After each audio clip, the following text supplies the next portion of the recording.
Baik, assalamualaikum warahmatullahi wabarakatuh. Bagaimana kabarnya untuk hari ini? Untuk siswa-siswa kelas 10 teknik pemesinan maupun teknik fabrikasi dan manufaktur, harus semangat. Jadi kalau kalian sebelum memulai aktivitas, untuk membangkitkan semangat, maka wajib kiranya kita mengucapkan semangat pagi.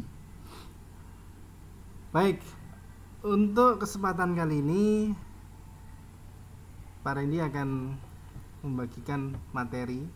Jadi nggak cuma membagikan materi, Pak Randy juga akan menjelaskan materi. Di sini Pak Randy akan menjelaskan tentang lanjutan materi kemarin.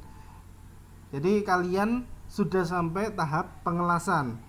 Jadi kalau sudah sampai tahap pengelasan, harusnya kalian juga ngelas. Tetapi kembali lagi, berhubung sekarang masih masa pandemi, jadi ditunda dulu ya untuk praktek pengelasannya. Kita belajar teori terlebih dahulu. Karena teori itu meskipun teori apa Pak, teori terus, teori tetap punya porsi 30% dalam pembelajaran. Jadi mau tidak mau, suka atau tidak suka, kita harus tetap belajar teori di masa pandemi ini. Karena kalian belajar daring, maka belajar daring itu tidak nganggur di rumah nih. Belajar daring itu tetap kita belajar menggunakan sarana teknologi informasi. Kalian juga tetap mengerjakan tugas, jadi tidak enak-enakan di rumah gitu, enggak tidur-tiduran, enggak. Tetap nanti ketika masa pandemi ini sudah dicabut masa daruratnya, maka kita siap untuk praktek. Pak Randy janji pada kalian, Pak Randy bukan seorang guru yang hanya mengajarkan teori saja, melainkan Pak Randy juga mengajarkan praktek. Karena Pak Randy paham, kalian itu siswa SMK. Siswa SMK itu butuh praktek. Oleh karena itu, Pak Randy bukan guru teori saja, melainkan Pak Randy guru produktif. Jadi produktif itu meliputi teori maupun praktik. Praktik bagaimana Pak? Ya nanti Pak Randy tuntun ketika kalian sudah pembelajaran tatap muka.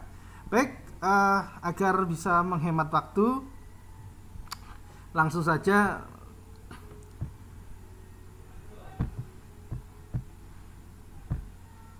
kita akan belajar tentang lanjutan dari mesin atau lanjutan dari pelajaran pengelasan.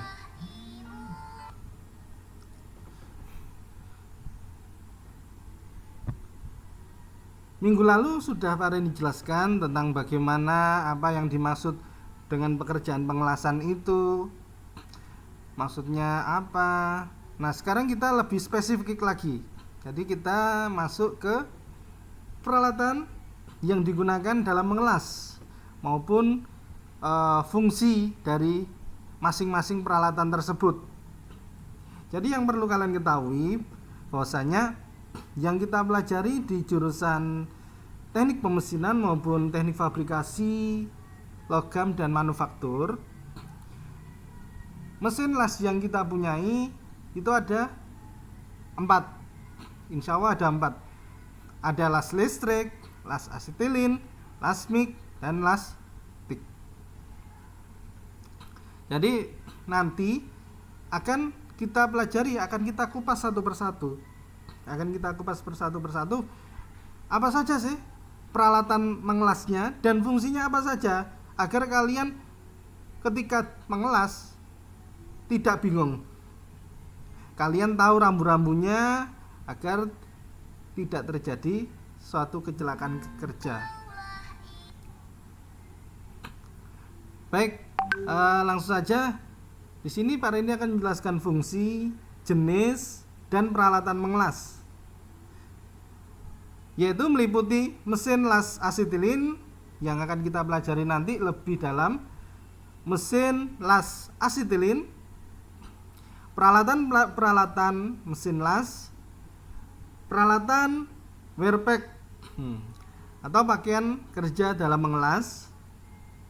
Selanjutnya peralatan pengaman. Nah, safety-nya ini yang penting. Jangan sampai karena pembelajaran las kali ini kalian nauzubillah min dzalik terjadi suatu kecelakaan kerja yang menyebabkan apa? Yang berpengaruh terhadap masa depan kalian, nauzubillah min dzalik. Terus selanjutnya ada bagian-bagian peralatan yang berbahaya dalam pengelasan. Tujuannya apa?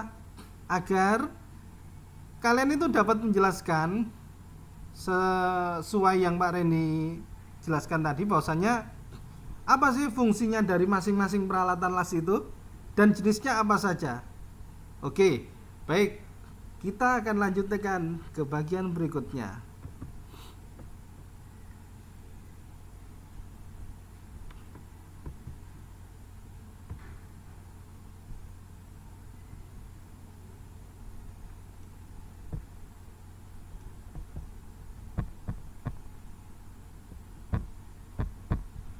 Peralatan las. Nah, peralatan las di sini itu yang pertama nanti ya. Nanti setelah ini mungkin akan Pak Randy tunjukkan secara live. Pak Randy akan live menunjukkan secara langsung. Tetapi di sini Pak Randy akan menjelaskan teorinya terlebih dahulu. Kalian mencatat silahkan, nggak dicatat silahkan. Kalian bukan anak TK. Kalian tahu yang penting yang mana, yang nggak penting yang mana. Kalian pasti tahu karena kalian sudah anak SMK, tahu yang terbaik untuk kalian. Yang pertama adalah kabel las. Nah, ini komponen kabel las ini merupakan komponen utama ya kalau nggak ada kabel las sih masa mau nir kabel. Nah, kabel las digunakan untuk mengalirkan arus listrik dan sumber listrik ke mesin las. Nah, atau dan mesin las ke elektroda dan massa. Nah, nanti kalian harus paham itu. Kabel las itu adalah unsur atau bagian yang penting dalam proses pengelasan, terutama pengelasan listrik. Yang kedua adalah pemegang elektrodanya. Jadi pemegang elektroda ini berfungsi sebagai penjepitnya. Nah, penjepit dari elektroda, dari ujung elektroda yang tidak berselaput, karena yang tidak berselaput yang kalian jepit itu adalah bagian kawatnya. Nah, dan yang harus juga mampu mengalirkan arus dari kabel elektroda ke elektroda. Nah, ini sebagai apa? Penghantar, juga sebagai penghantar dari kabel elektroda ke elektroda tersebut. Nah, yang ketiga adalah tang massanya. Nah, yang perlu kalian ketahui bahwasanya fungsi dari tang massa itu adalah, yang pertama adalah penghubung kabel massa ke benda kerja atau ke meja kerja. Jadi kalau kalian fungsinya tang massa itu apa, Pak? Ini umpama kalau nanti kalian praktek, Pak, ini seperti penjepit atau seperti penjepit tang itu fungsinya apa, Pak? Itu adalah sebagai penghubung kabel massanya ke benda kerja atau ke meja kerjanya untuk pengelasan. Yang kedua adalah sebagai alat untuk mengalirkan arus listrik dari kabel massa ke benda kerja atau meja kerja. Jadi juga sebagai media untuk mengalirkan arus listriknya, Le. Jadi yang harus kalian pahami tentang tang massanya itu seperti itu, sebagai penghantar ya, sebagai penghantar arus listrik dari kabel massanya ke benda kerja atau meja kerjanya. Yang keempat adalah palu terak. Palu terak ini digunakan untuk membersihkan terak yang terjadi akibat proses pengelasan dengan cara memukul atau menggores teraknya pada waktu membersihkan terak. Jadi di sini ketika kalian selesai melaksanakan atau proses pengelasan, kalian angkat, posisi jalur pengelasan itu masih membara merah. Nah, setelah itu kalian membersihkan terak yang melapisi hasil pengelasan kalian. Jadi itu adalah terak yang melapisi hasil pengelasan kalian. Jadi harus kalian pukul, atau kalian gores teraknya agar terkelupas.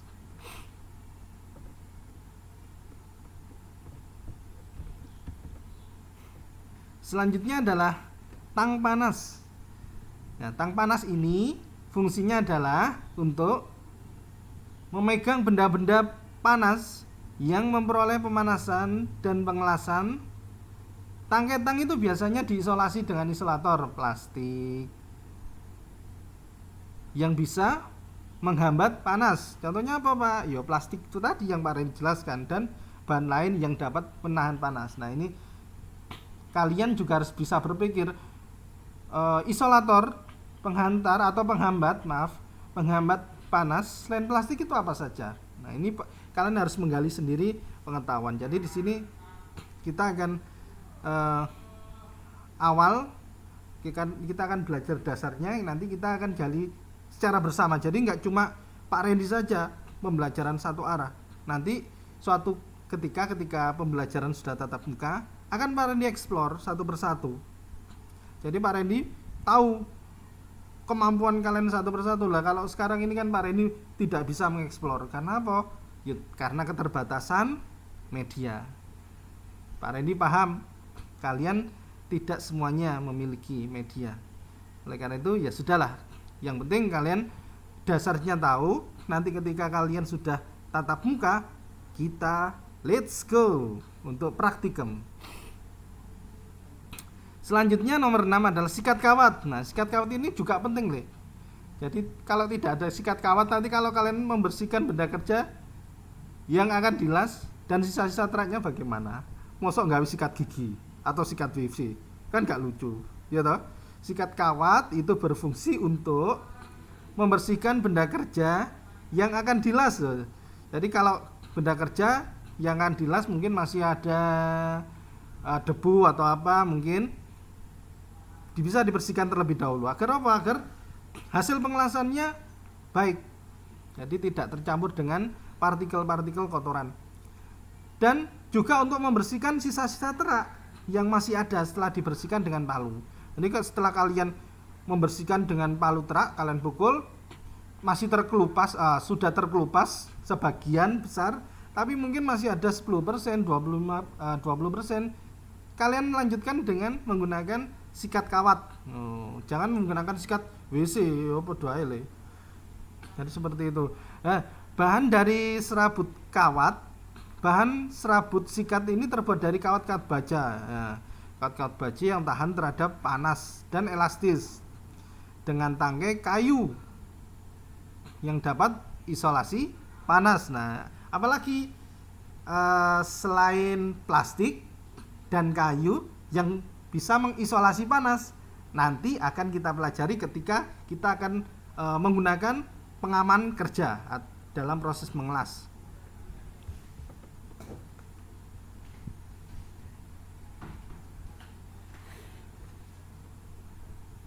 Nah, ini adalah alat-alat yang akan kita gunakan ketika kita akan mengelas las asetilin.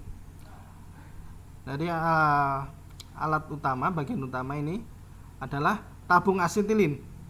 Jadi tabung asetilin di sini adalah silinder atau berbentuk tabung yang terbuat dari bahan baja yang berfungsi sebagai tempat untuk menyimpan gas asetilin dengan tekanan kerja tertentu. Nah, di dalam tabung asetilin ini beberapa alat biasanya bahan berpori seperti kapas, sutra, tiruan atau asbes yang berfungsi sebagai penyerap aseton. Nah, ya. Apa sih itu? Yaitu bahan kasar agar asetilin dapat larut dengan baik dan aman di bawah pengaruh tekanan. Nah, seperti ini. Seperti ini peralatan yang ada di las asetilin. Nah, petunjuk prosedurnya bagaimana Pak dalam penggunaan penggunaan tabung asetilin. Jadi tabung ini diletakkan berdiri tegak. Selanjutnya tabung ini harus dilindungi dan sumber panas atau api.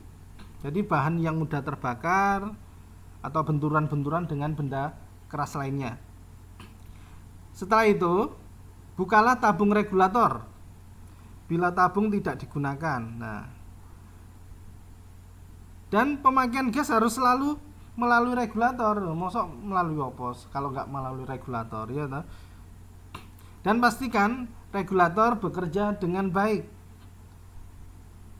Segera ganti apabila regulator rusak. Bila silinder tiba-tiba panas, katup segera ditutup dan didinginkan dengan cara menyiram air. Selain alat berupa tabung asetilin itu, yang kedua dalam las asetilin kita akan menemui yaitu tabung oksigen. Nah, tabung oksigen di sini adalah suatu silinder yang terbuat dari bahan baja yang berfungsi sebagai tempat untuk menyimpan gas oksigen dengan tekanan kerja tertentu. Jadi tabung oksigen ini biasanya berwarna gelap, mempunyai katup berupa roda lengan dan baut serta mur pengikatnya adalah ulir kanan. Pada bagian ini ada dudukan untuk memasang regulator. Nah, sekarang bagaimana prosedur dalam penggunaan tabung oksigen ini? Yang pertama adalah setiap kali selesai pengelasan, kalian menutup katup tabung oksigen dan buang gas yang tersisa hingga manometer tekanan kerja menunjukkan angka 0. Nah, sekarang di sini Pak Randy garis bawahi sebagai pekerjaan rumah kalian. Apa yang dimaksud dengan manometer, ya toh? Nah, di sini kita akan explore ya. Nanti kita akan explore, kalian mandiri. Apa sih manometer itu? Kata-kata asing yang kalian temui dalam pembelajaran ini, kalian explore. Kalau umpama Pak Randy kelupaan atau terlewat, kalian explore atau kalian tanyakan kepada Pak Randy. Yang kedua adalah ikatlah tabung oksigen erat-erat pada pegangan yang permanen. Selanjutnya adalah buka regulatornya terlebih dahulu dari tabung oksigen. Bila terpaksa memindahkan tabung tanpa kereta dorong. Bersihkan sekitar tabung sebelum operasi pengelasan dimulai. Tempatkan alat pemadam kebakaran pada tempat yang mudah dicapai. Kita tidak ingin ya. Kita tidak ingin nauzubillahi tidak terjadi kecelakaan yang fatal. Oleh karena itu, prosedur-prosedur keamanan ini harus dijalankan, karena kalau kita tidak menjalankan atau meremehkan, sesuatu yang akan fatal pasti terjadi, dan itu tidak kita inginkan. Oleh karena itu, prosedur ini harus kita taati. Nah, seperti ini gambar dari regulatornya. Jadi di sini ini berupa gambar solid. Ini gambar kerjanya. Jadi di sini ada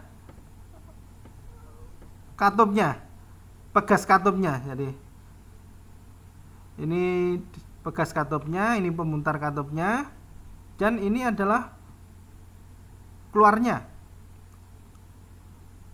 Katup keluarnya. Ini adalah katupnya.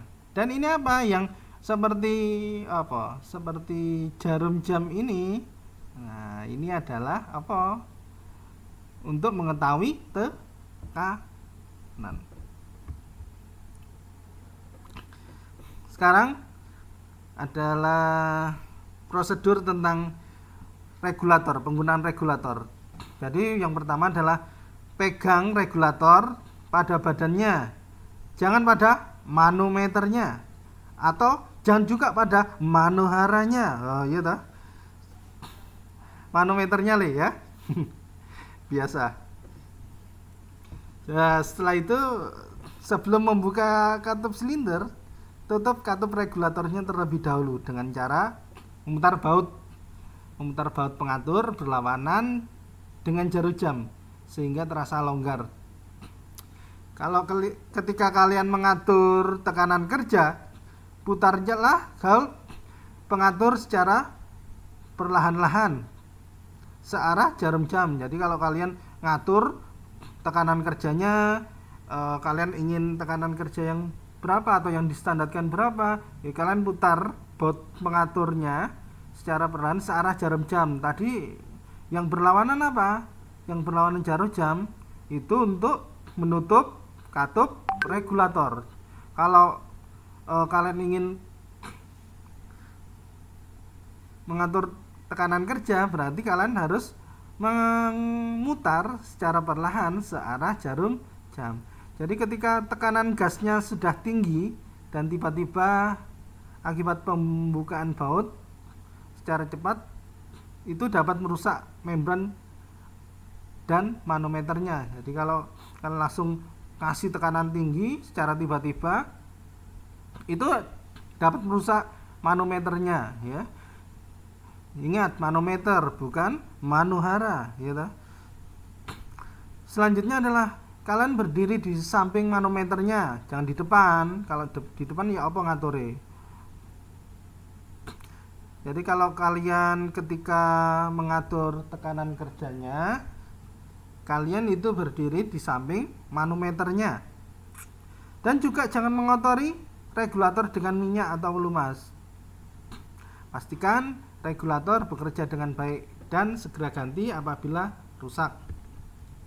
Nah, seperti ini brandernya, ya ta? Brander kombinasi untuk memotong, ya ta? Jadi seperti ini brander kombinasi untuk memotong. Di sini ada tuas pengatur oksigen, ya. Ini ada asetilin.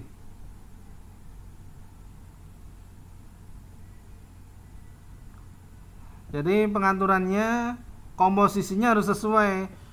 Kalau nggak sesuai, kalian seperti mercon jedek, jedek gitu, ledakan-ledakan kecil. Jadi harus sesuai komposisinya. Berapa komposisinya? Nanti lebih dalam lagi akan kita pelajari. Nah, sekarang kan kita belajar tentang peralatan yang dipakai. Nah, jadi yo kita konsisten lah. Nah, ini tadi setelah kalian melihat gambar kerja tadi, sekarang penjelasannya. Nah, ada yang pertama adalah mulut brandernya. Mulut brander itu meliputi debit aliran campuran gas asetilin dan oksigen. Jadi mulut brander ini dapat diganti-ganti ukurannya sesuai dengan keperluannya. Besarnya lubang mulut menentukan banyaknya campuran gas yang dapat keluar tiap jamnya per hour, berarti kayak YouTube-an naik jam-jaman. Misalnya mulut brander ukuran 220, berarti gas yang dapat keluar itu adalah 220 liter tiap jam. Pemilihan ukuran mulut berdasarkan tebal tipisnya bahan yang akan dilas. Injeksi itu untuk melancarkan campuran gas asetilinnya dan oksigen ke mulut brander, ya, diinjeksikan, campur. Katup gas, alat untuk membuka, menutup aliran dan mengatur jumlah aliran gas oksigen atau gas asetilin yang akan digunakan dalam pengelasan. Nipel ini berfungsi untuk mengatur kabel-kabel las dan selang las, baik selang gas oksigen maupun asetilin. Jadi petunjuk prosedur brander, nggak asal make ya. Yang pertama adalah bila mulut pembakar tersumbat, kalian harus menusuk dengan penusuk yang ukurannya sama dengan lubang mulutnya. Selanjutnya kalian harus membersihkan bubur mulut pembakarnya biar apa? Biar lancar. Gosokkan pada balok kayu yang bersih sambil membuka katup oksigen agar tidak tersumbat, ya. Yang ketiga adalah mulut pembakar jangan digunakan untuk mencungkil. Nah, ini biasanya kalian usil, ya toh, sesuatu yang bukan fungsinya dipakai untuk dulinan. Akibatnya apa? Rusak kabeh alat mungkuk le. Mulut pembakar jangan digunakan untuk mencungkil atau injektor memukul sesuatu. Matikan nyala api bila tidak terpakai le. Jangan menggantungkan pembakar pada tabung gas. Lindungi brander dari kotoran yang berupa minyak atau bahan pelumas. Nah, sekarang tugas kalian adalah, nanti ini tugasnya kirimkan ke e-learning ya, Le ya. Kalian harus menuliskan ya. Kalian harus menuliskan macam-macam peralatan mesin las. Persis yang Pak Randy jelaskan tadi ya. Salah dewe kalau kalian nggak menyimak, ya kalian nggak akan tahu. Kalian bisa melihat internet, tetapi tidak akan sama dengan yang Pak Randy jelaskan tadi. Ya. Yang kedua, petunjuk penggunaan asetilin dan oksigen. Kalian jelaskan prosedur petunjuk penggunaannya. Terus kalian jelaskan juga bagian-bagian dari brander las itu dan prosedur penggunaan dari brander las itu. Setelah itu kalian kirim ke e-learning. Formatnya apa, Pak? Formatnya yang pasti bisa PDF, ya toh. Jangan foto le, jangan foto, nanti dikonvert ke PDF kalau kalian berupa foto. Yo, gimana caranya? Ya terserah, senyaman kalian. Yang pasti kalau PDF yang diminta, yo filenya diminta diupload yo PDF, jangan JPEG. Yo pasti nggak akan masuk kalau kalian upload JPEG.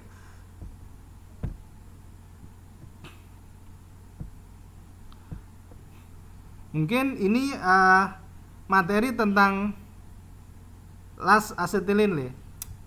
Materi tentang las asetilin.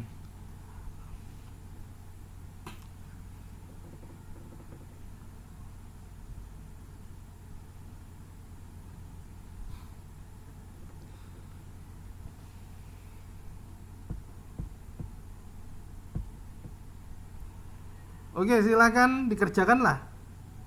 Dikerjakanlah.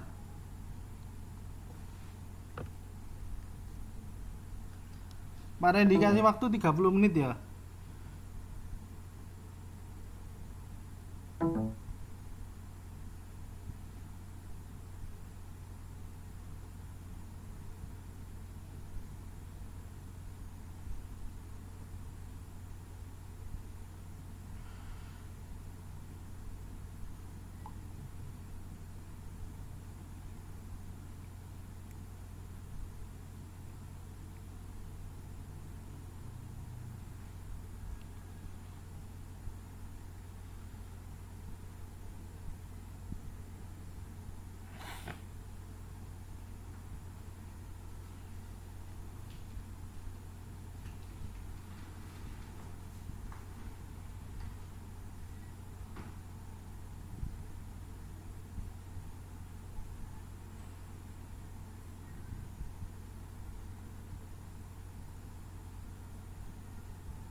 kurang 15 menit.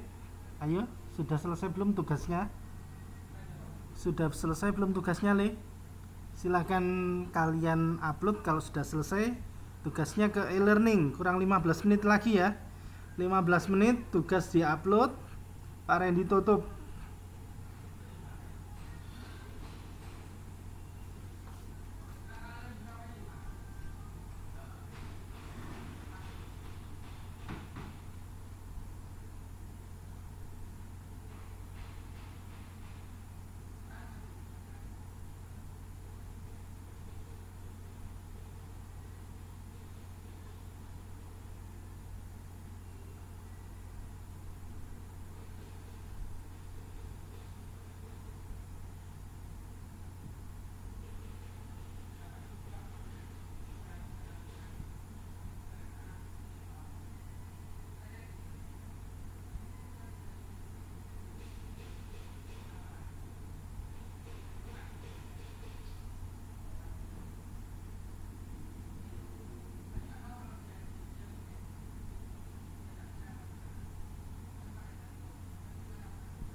Silakan 9 menit lagi tugasnya dikumpulkan, silakan diupload ke e-learning.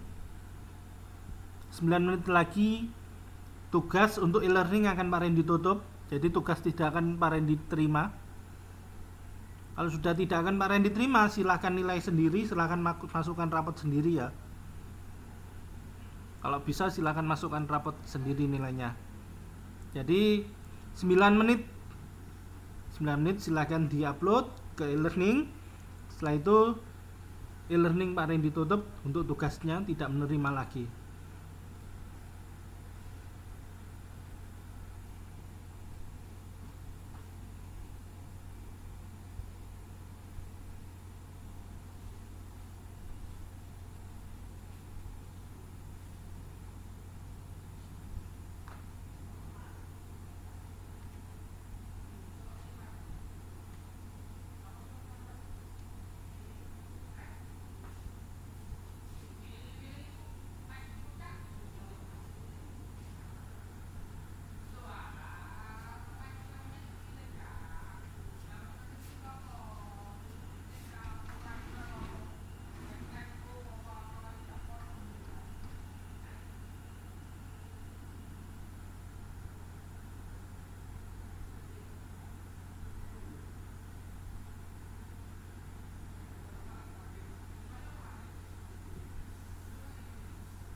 Sudah belum Le? Suwene rek masih terkumpul berapa siswa ini yang sudah mengumpulkan? Ayo kurang 3 menit lagi loh. Cepet ya. Kurang 3 menit lagi.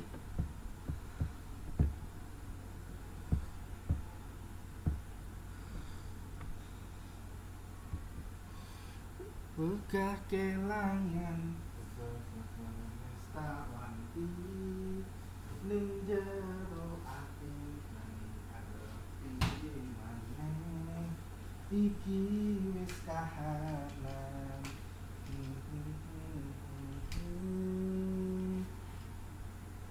jalukku kowe aja nangis mergo lungaku mungkin iki wis kinaris tutu penjalukku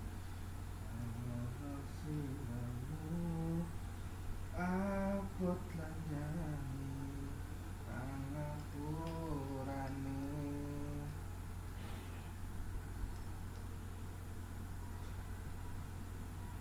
jujur aku isih sayang wegah kelangan mergo tresno wis tak patri ning jero ati nanging arep piye maneh iki wis kahanan kudu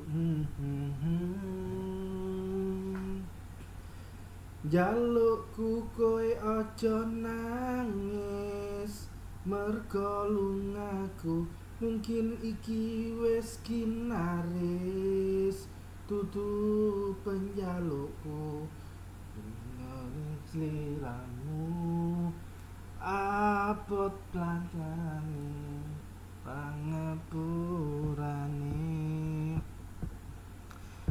jujur aku isih sayang wegah kelangan mungkin tresno wis tak patri ning jero ati nanging arep piye maneh iki wis kahanan kudu